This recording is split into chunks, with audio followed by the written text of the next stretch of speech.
Hello, in this video I'm gonna show you how to factory reset your JBL PartyLight Stick.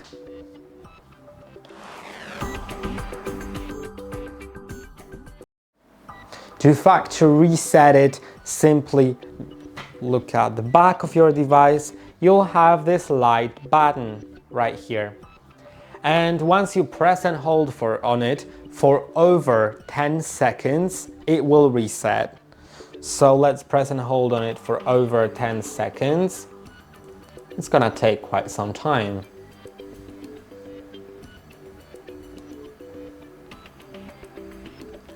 Now you can see it has turned off and turned on again, and I believe it's now being reset. Yeah, and now it's back on.